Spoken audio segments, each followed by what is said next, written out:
Venom, the biggest brand in combat sports. Referee Chelsea Lear gets us underway here. Fishman sitting the guard quickly.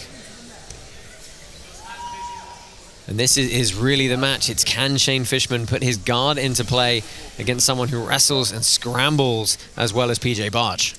Yeah, PJ's game very much in the ADCC style of wrestling, and leg locks being probably his two strongest aspects. Big arm drag from Fishman though, trying to stay attached there. And of course Barch picked up third place at ADCC in 2024.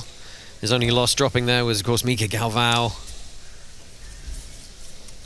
Yeah, he's so smooth in his movement as well. Like, it's just beautiful. He has a really high submission rate as well for someone who, you know, people might want to pigeonhole as a wrestler. He, you know, he submits like 70% of his opponents in professional matches. Yeah, he's done a good job of kind of getting past Shane's initial defenses here. And he's into that tight waist position as well. Now the guards that Fishman typically plays, the fishnet, the octopus, that sort of thing, how much harder are they to put to use in a no-gi setting than when he's playing in the gi game?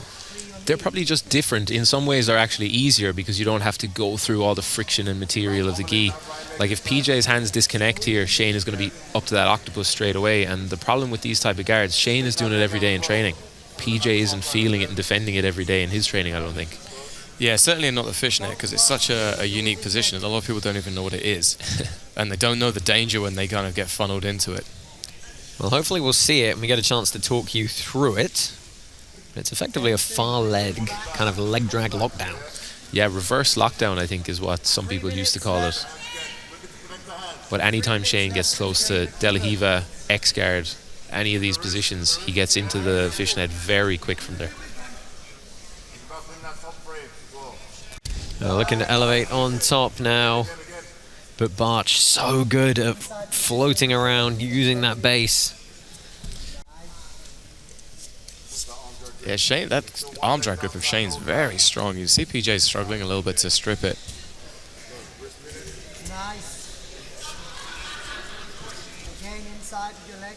Yeah, Shane is, I mean, he looks strong, but he's deceptively even stronger again and very sticky with his different controls.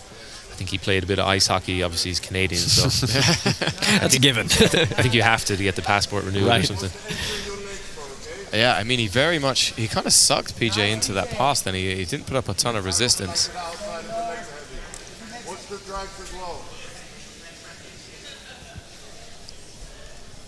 Again, he's looking to fold that wrist inside, utilize that arm drag.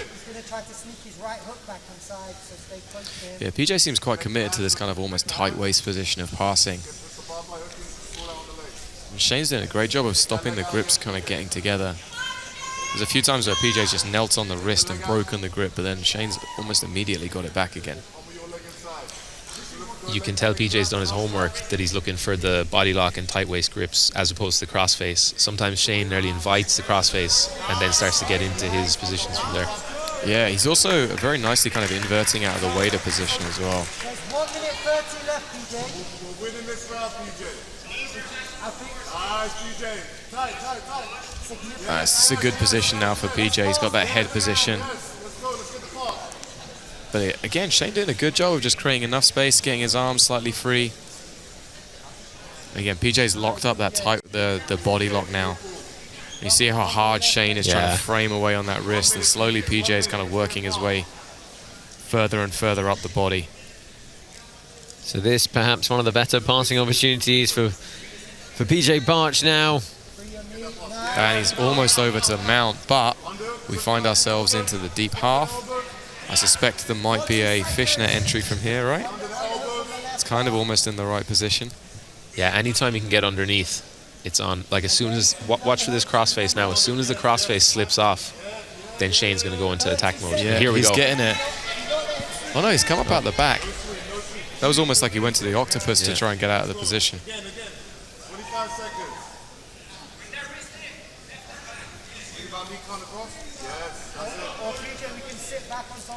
So Barch remains on top here. It's been a good technical, tactical first 5 minutes.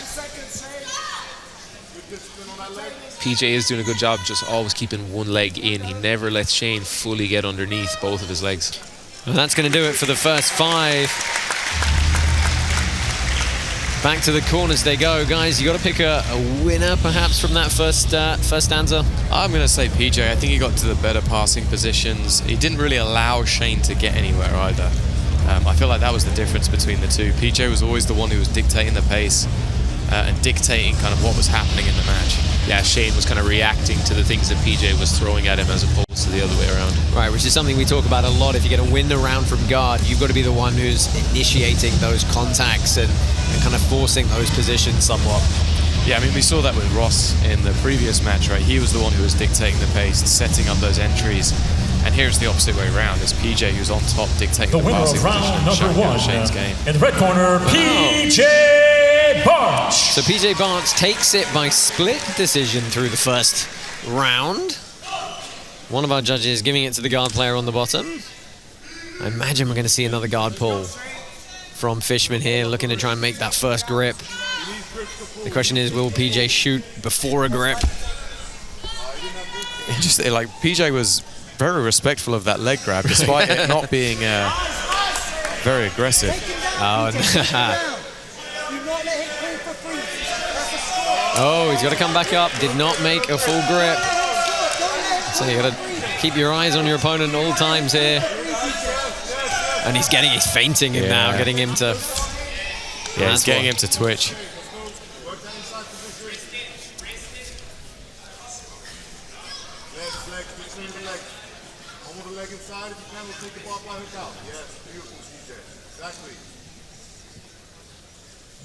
So Barch again getting very low to the ground here. Doesn't want the Canadian underneath him. Yeah. Shane really trying to use that arm drag there. It is a big bite, isn't it? Now he's underneath.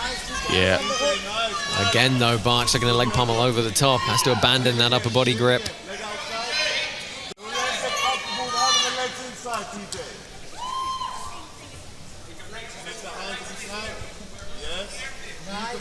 Swallow the knee if you can. Also half line. You need to reset as well, bro. Yes, PJ, yes, let's go. Yeah, again, PJ stepping over very nicely.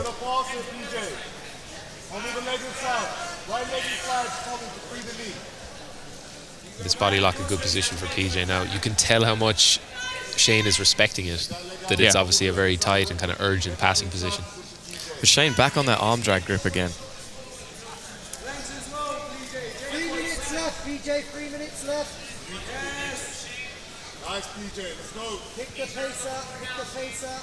3 minutes, PJ, 3 minutes. Again, Fishman looking to attack this right arm.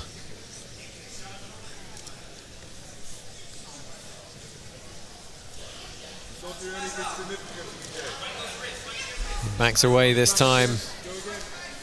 You know, tactically, is this the right sort of passing sequence for Barch, guys? I mean, he's doing a relatively good job. He's shutting down, like I said, a lot of Shane's attacks. That was a good bit of movement. He keeps working on that movement. And it's just forcing Shane into recovery rather than any kind of offense. You know? Yeah, it feels like a little bit of tempo change just then from Barch. Halfway, PJ, halfway go. Here we go. No. You get excited, you're just waiting for it. PJ's just so used to people trying to attack his legs. Every competition he's doing full of leg lockers over in the US. And you can see he just uses the crossface combined with quick leg movements to disentangle out of them. Yeah, and what people at home have to realize as well is as much as these positions look a little bit static, these guys they're gripping, they're pushing, they're pulling. Like, this is a physical, tiring match, even though it doesn't necessarily have the dynamism that you would associate with the exhaustion. And we're over halfway through the match as well. Both guys are starting to get a bit sweaty. It makes some of these positions a bit trickier to control and pull off. 1 minute 30 left, right? So remember what I said? Let's think about that. You need a good action. Something just Don't say it. Work that inside position. You want to see underneath you? Wrist pin. Shane with a good opportunity to get underneath here. Yeah, PJ again. It looks like he's trying to slide over to the side. Into the waiter now. Shane's trying to get that shin underneath, I think. Now PJ just rolling out again. Again, back in. 1 minute. Last minute. But at least Shane is getting these attacks off. I Yeah. feel like every time PJ has to explode out of a position and reset. Yeah, I mean, PJ's not had the same level of like entry that he had in the first round for sure into the pass. Move the right leg inside. It looks like he's trying to reach up around the back and go to that octopus position. And as you said, this is kind of a, you know, there's unique threats that Fishman presents, and I wonder if it's starting to throw good hip switch to try and get by the legs there. I was wondering if it's starting to frustrate Barch a little bit. Yeah, I mean, PJ is a competitor, right? Like he understands what his job is to do. Like he knows. I'm sure he's done a little bit of research on Shane and knows he's kind of dangerous. Inside position. Nice, PJ. Again, locking into that body lock. Nice.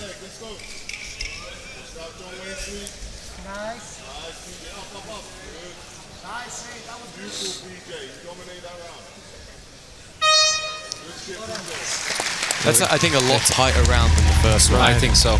I mean, Faris in the corner of PJ is sort of more for the judges' benefits than anything, saying you dominated that round. Obviously, the judges can hear that. But as you guys said, it was a lot closer, and it'll be interesting to see if they make a case as we look back at some of the replays here for the entries and the pressure being forced by Fishman, maybe. Yeah, I mean, it felt like Fishman was more the aggressor in this round versus PJ in the previous round, right? PJ really didn't get anything going. Looked like he slowed down a little bit. Even towards the end of the round, you could see more frustration on the face of PJ, I think, compared to Shane, who was having more success as the round was going on. And yet it went unanimously for PJ Barch this time. So the judges not quite agreeing.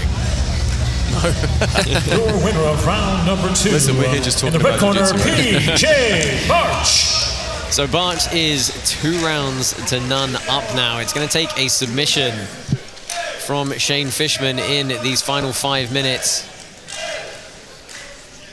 Let's go, PJ. Don't let him pull for free. Snaps as well. Think about snapping his head down. I'd love to see a little bit more wresting. Like, PJ's got some really nice takedowns. He does. And his corner is saying don't let him pull for free, but Yeah. that is what happened again. So we go back to this left side guard for Fishman. Yeah, nice head positioning from PJ. You just use the head to block the grip of Shane. Shane is getting up on the leg this time. Yeah, he's got to be careful with it. It's tough wrestling up against a former D1 wrestler, right? It's having the confidence to counter wrestle from the top position is a bit of a cheat code.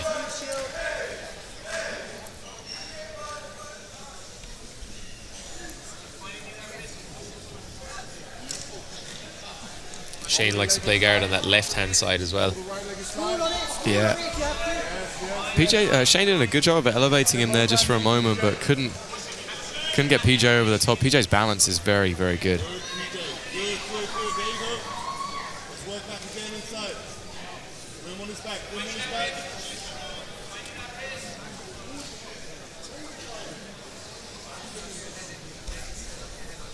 Fishman has definitely Into an omoplata, but nice. He's Nice. definitely had a lot more fatigue on his face. The start of this round, it feels like it's just taking more and more energy for him to execute these moves here. And Barch starting to flow around here. Yeah. Those scrambles, he's definitely going to have the advantage in. Yeah, that was a really nice little sequence there. Like, almost gave up the omoplata to pass. And then went a little bit fancy, jumping over the top. I mean, no Guillermo Platas are hard at the best of times, Yeah. let alone in a very, very sweaty third round. Yeah.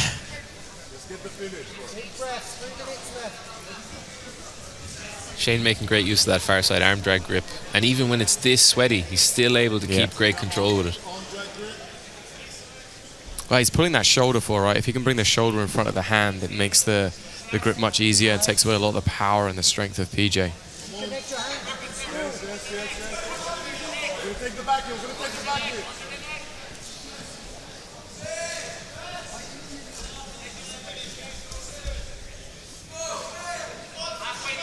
It's about halfway through this round.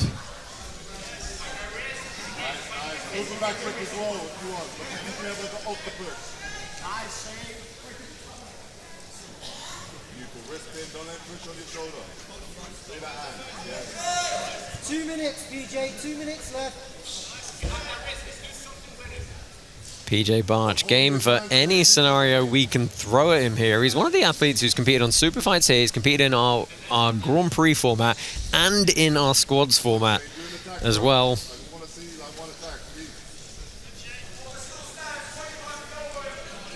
go 1 minute 45, PJ.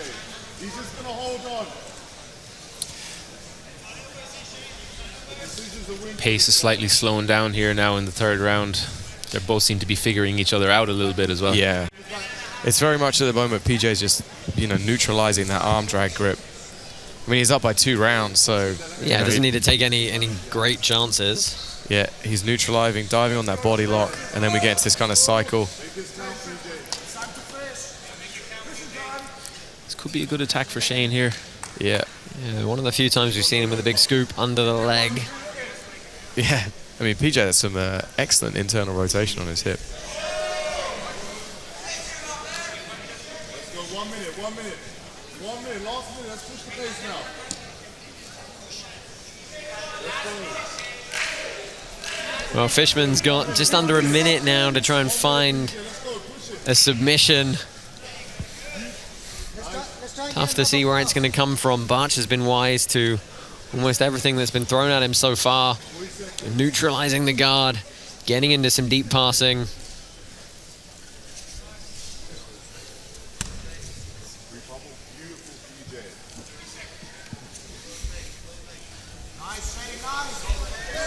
Again, he finds even a hint of an entry, and Barch is able to just strip the grip out.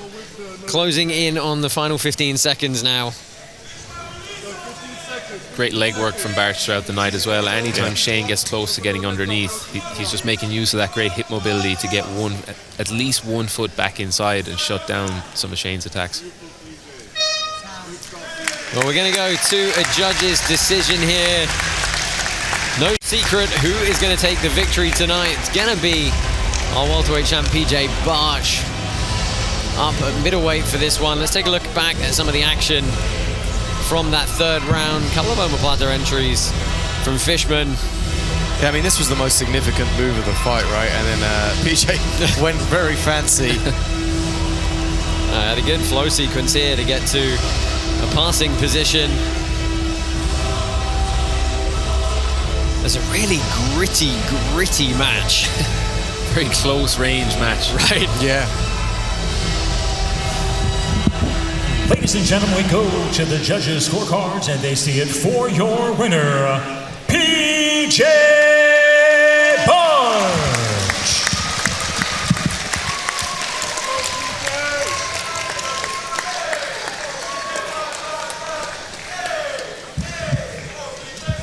I'm here with our winner, PJ Barch. PJ, congratulations. Give us your thoughts on about a very gritty, close-range affair there. Sure, yeah. Shane's super game. He's pretty good in those ranges. That's where he likes to play. And he's lucky. I've only been doing cardio for like a month now, so I was down to just stick in the pocket and not move too much. So I'm sorry if the performance was a little slow, not my best, but like I said, I just started getting in shape like a month ago. So we'll be there. This is beginning of the year for sure. Was it a little bit frustrating moving into that bout? You got some good passing positions going, but he seemed to just find his way back to that guard and that arm drag attempt. Yeah, he's cheeky, man. He's like, and I know he's like dangerous in some weird spots, so I was playing it safe in some certain positions in the entanglements and stuff like that. And he's aware, so I just had to stay out of his spots and be a little opportunistic when mine showed up. You're usually competing for us at welterweight. This was up at middleweight tonight. Of course, I said on contrary, you've competed in every format we have. Grand Prix, squads, super fights. Happy to come back one more time for us at welterweight in the future? Yeah, I love the UK, man. I love you guys. I love Polaris. It's fucking really a good time out here. And, I'm just trying to compete a lot this year. There's a lot of crazy stuff going on in the world, just wars and bad stuff. And I just feel like we're able to do this stuff still and show up, and sports can bring us together, and sticking close to your friends and family and stuff like that is really important in this time. So I'm just stoked to be here, man, and I don't want to come back as much as possible. It's always a pleasure to have you here. Ladies and gentlemen, your winner, PJ Barch!